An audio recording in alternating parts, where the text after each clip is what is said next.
Good evening and welcome to Business Building Business, brought to you live each week by the Cosmopolitan Chamber of Commerce. For those of you that don't know, I'm always hammering this over your head about the Cosmopolitan Chamber of Commerce. We were established in 1933. We are the second oldest minority trade and business association in the country. We're very proud of our legacy. We have been around a long time. We've helped a lot of businesses in Chicago. We can help you, whether you are a new business, whether you are at a point that you need to do something else, you're looking for a change in your business or some support. That's what we do at the Cosmopolitan Chamber of Commerce. And the best thing is everything is free of charge. And every week we like to bring you an expert to help you out in your business. And our expert tonight, our guest, is attorney Montel Gales. Good evening, good evening, good evening. And Montel is a partner with the Inner City Underwriting Agency on the Illinois Tollway project, and he helps contractors with their legal concerns and all kinds of things, how to get paid, and that's what he's going to discuss with you tonight. So welcome, Montel. Thank you for having me, I appreciate it. And so, oftentimes we get phone calls the next day after the show from people that ask, you talk about people that are established. Well, tonight, Montel is going to talk about, some things that you need to know when you're starting a business. So let's just jump right in. Let's talk about incorporating a business. How much does it cost, and why is it important to incorporate your business? Well, first of all, thanks again for having me. This is really an area that I love to talk about because I like to see especially minority and women businesses have a successful start. And it's oftentimes important too when you're talking about the issue of getting certified, because a lot of times people come to me and they say, Montel, I want to participate on government contracts. I want to make sure that my business can be able to profit from what the city buys. Well, in order to be certified, one of the first things you need to do is to make sure that you've organized your business properly. Who you take your money from, how you establish yourself as a business. So for those of you who have done this, just take a second, sit to the side, but I want to talk to the folks that are kind of new to this game. And there are a couple of different ways in which you can incorporate a business or be recognized legally as a business in Illinois. You can set yourself up as a partnership. You can set yourself up as a corporation. You can set yourself up as a limited liability corporation. Well, all those things require that you have to take steps to go to the Secretary of State's office. You have to fill out not a lot of paperwork, because a lot of times people get disenchanted with the idea of having to fill out paperwork. But you do have to fill out a form that allows the state to recognize your business as a business. And you just can't walk in the door and say, I want to call myself XYZ. There's a process you have to go through. Exactly. They check to see if the name that you want to establish your business is available. If it's available, full steam ahead. Literally, it costs somewhere between $150 and $175 to create your business. Now, what's important is, it's not just incorporating the business, because anybody can incorporate a business. It's the next steps that you take that are critical. Okay. So, for instance, let me give you an example. When you incorporate your business, you have an opportunity at that point to have your first corporate minutes or meeting minutes. What am I talking about?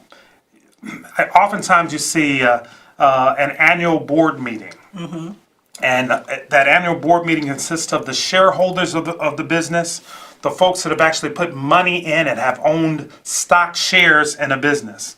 Well, Montel, I'm just a one-person Right. Yeah. shareholder. Many of our viewers are, mom and pop businesses. Do they still need to be incorporated? Yes, they Okay. do. And it's equally as important for the one-person corporation as it is for the 500-person corporation to have your annual meetings of both your shareholders and your directors. Montel, why? Why is that important? It's because for a couple of reasons. One of them, it's taxes. Okay. Taxes is one of these reasons. It's liability. Oh, sure. In the instance that someone wants to sue you or your business for something that has occurred, right or wrong, but they may want to sue. Well, if they view you as a mom-pop operation where you've commingled your assets with that of the business's assets, they can sue you personally for your money. Okay. You know, what you may have oftentimes heard of this statement called the Chinese Wall. That Chinese Wall is a legal term. It prevents someone from attacking your personal assets in the event that there has been some sort of liability performed by your business. Okay. So And- go what ahead. what creates that Chinese Wall are these meeting minutes, your annual minutes, meetings of your shareholders and your director. But if you're a one-person shop, and so how do you get shareholders? Well, you are the shareholder. Oh. As that one person incorporated the business, you're the person that they'll look to as a shareholder. And what So is you should still record all of your meetings, Yes. all your actions? Yes. Okay. You should record that because think about it. Everything that involves the spending of money, the hiring of employees, requires some sort of board action. I see. And there should be a resolution in place that shows that. Okay. When in doubt, do a resolution. Well, Montel, do I have to conduct a formal meeting every time I want to do a resolution? No, you Okay.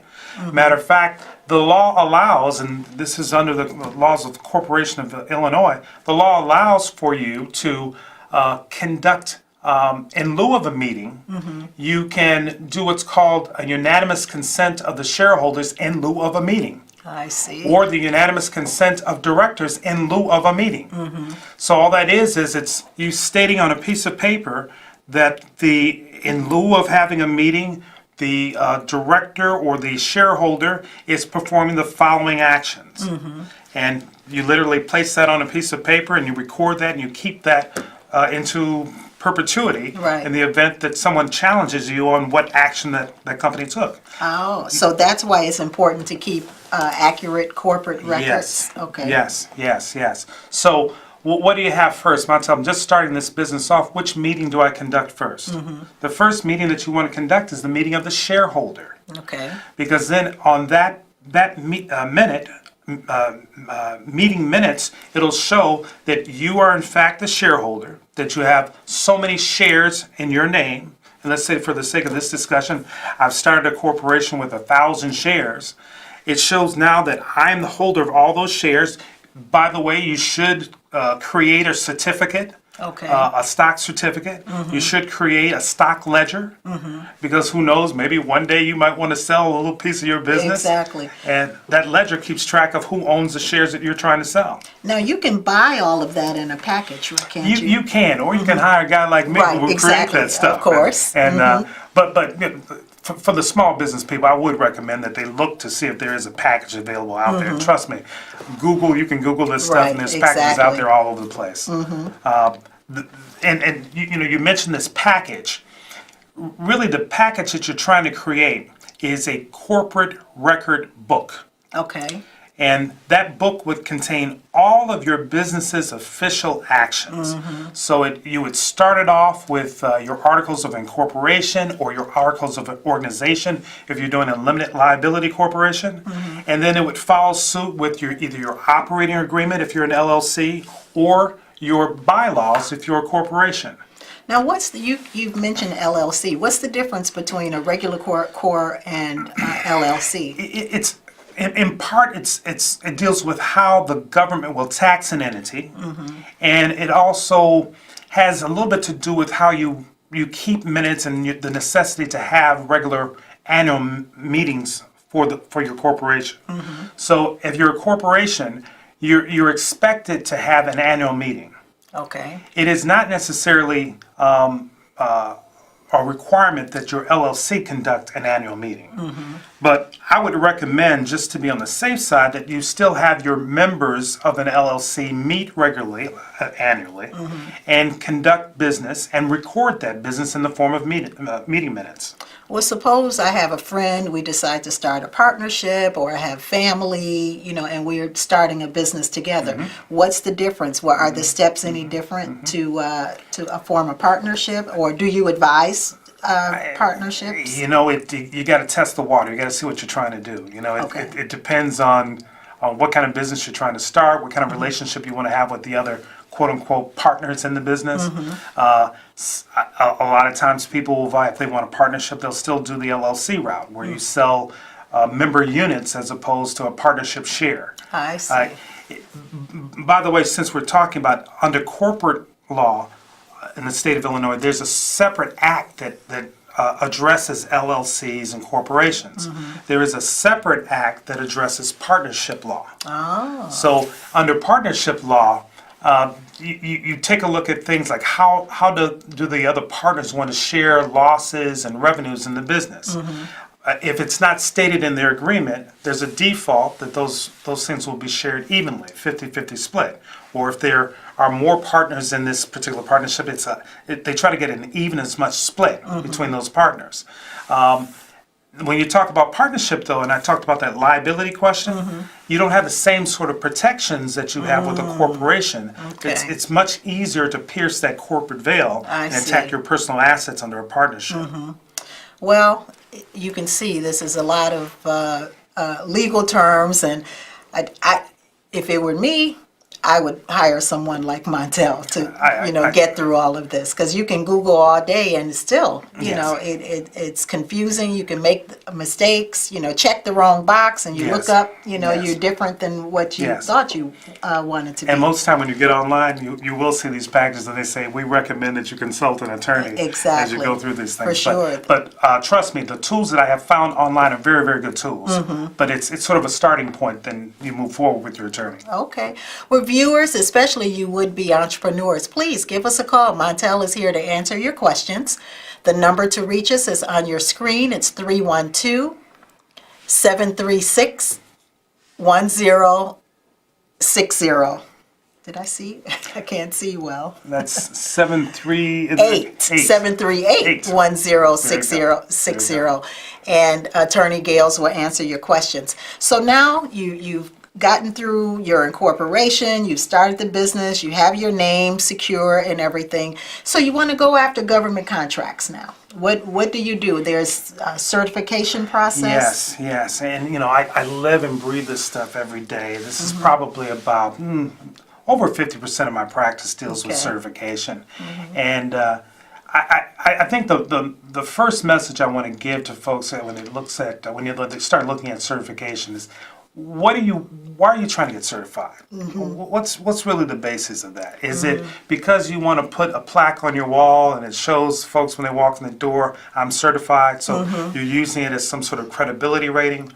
Or is it because you want to see if you can get government contracts for your business?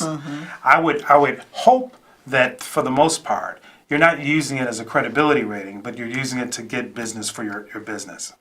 Well, we have people that come to us and they always say, well, why do I have to get certified? I'm already a minority. I'm already a woman. They could look at me and tell. So why? Well, I used to be the chief procurement officer for the city of Chicago. And as the chief procurement officer for the city, I was over $3 billion worth of procurement opportunities. So why would you want to be certified? Because if you're not certified, sort of like the lottery. Right. If you don't play, you don't win. Exactly. Right. That's not to say that you can't bid on city contracts, but that's saying that you cannot participate in a program that has been established to help bring fairness to the procurement process for small firms, small minority and women-owned firms. So under city ordinance, and this also has examples in the state world and in the federal world, under the city umbrella, they are required that 24% of whatever contract they provide must go to women and minority vendors. In some instances, based on the size of that contract and the services that are being required, they can do what's called a target market. Oh, and what's that? That means that you're not competing against other firms. Like if you're a construction company, you're not competing. That's a bad example, and I'll tell you in a minute. You're not competing against the Walshes of the world, the big guys of the world. You're competing against other folks that are like you. So how do you find out if a contract or a project is slated for the target market? Yeah, I give the city a lot of credit. The former procurement officer, Jamie Reed, who just recently left that spot and has gone on to the city, she did a great job with making sure that contracting opportunities were listed online. Matter of fact, there's a vehicle there where you can sign in and become a recipient of weekly Bid notices. letting you know what's coming up for bid in your particular area. So you got to have a computer. I would say these days everyone Right, should have sure. one, I'm hoping. And that if you do have one, then you go on and you register as a potential vendor. Matter of fact, they'll even ask you under the North American Industry Classification System codes, they'll ask you what service you provide. Okay. And they will earmark those services under your code directly to you. And so they'll send you notices based on, what your code is. Now, Okay. now, a lot of times people get on and they say, well, Montel, those contracts are so big, I still can't participate and I can't bid on that. Well, there's two things you can do. One is the contract that's being offered may be for a prime that you see there, right? And if it is for a prime, that prime will need a subcontractor. Subcontractors, for sure. And that prime will need minority and women subcontractors. So I take the onus that let me see who's bidding on these types of jobs and who's done it in the past. And you can do that, by the way, by getting onto the city's website. You can plug in what that service is requesting, and you can see who has formerly performed that work for the city. Okay. You can also get a copy of that contract. It's all open information. it's It's all government, there. so it's open to the public. And you can see what subcontractors have performed services in the past and what the volume was, etc. Want to see if this is something you can handle. Right. Or maybe you can partner, joint venture with another minority or woman-owned business, and Sure. you guys can tackle that business together. But to the long run of this answer to this question is there is a vehicle out there for you to learn what is being offered for bid so that you can bid on those projects. Exactly. And it's not just with the city of Chicago. The Right. state of Illinois does that. And they have so many billions of dollars a year that they're spending on contracts. And the federal government through the DBE program and the airport concessions Right. disadvantaged business Absolutely. program, they also do the same sorts of things. Well, I know it sounds like a lot, but if you're a budding entrepreneur or even an established one and you don't have, these tools, you're not incorporated, you're not certified, that's why we're here, the Cosmopolitan Chamber of Commerce. Then we can introduce you to Montel Gales to share his expertise and his advice to help you along. But don't think that, when you see these contracts with the city and talk about minority certification, that it's not something that it's out of your realm. That, believe me, like Montel just shared, there is so much money out here, but you have to do your due diligence. So, Montel, what kind of businesses do you think should seek certification? And that's really a good question. I remember when I was the chief procurement officer, I would go out into the community and meet folks at certain business associations and chambers of commerce. And, I remember this really cute story. The lady came up to me and she says, I sell stiletto shoes, right? And she had on a beautiful pair of shoes. Sure. It was actually a beautiful pair of shoes. But, the thing I asked her was, have you seen a bid where the city's looking for stiletto shoes? Yeah. Right? And it goes back to that statement I made earlier about what's the reason you're trying to get certified? Right. Now, do you sell fireman boots or... if you're in the shoe business, do you sell construction labor boots or something that the city would purchase? Exactly. Now, Montel, I think my business has products that the city would use. Again, you can go online and you can see whether or not the city has in the past purchased those types of goods. Okay. Right? Yeah, that makes sense. So right. the knee-jerk reaction shouldn't be, I'm going to go get certified and I'm going to sell, folks. The knee-jerk reaction should be, let me do some homework first. Exactly. You got to do your research, got to do your homework, for sure. Because by the way, if you're trying to get certified with the city of Chicago, it is a $250 investment. Exactly. Right? And it takes how many months? Well, it depends on their workload. Yeah, it depends on their workload. It could be as long as it could be as short as 90 days. I think they want to give themselves 90 days to look at an application. Or it could be 180 days. Yeah. Well, the great thing too, nowadays, it's all digital. You know, you upload all of your information. You don't have to have all these papers and everything. Yes. We don't have a whole lot of time left, but one thing I want to ask you. So now I'm certified. I'm incorporated. I'm certified. What do I do to get a contract? Do they just fall out of the sky? This is where the work starts. It really is.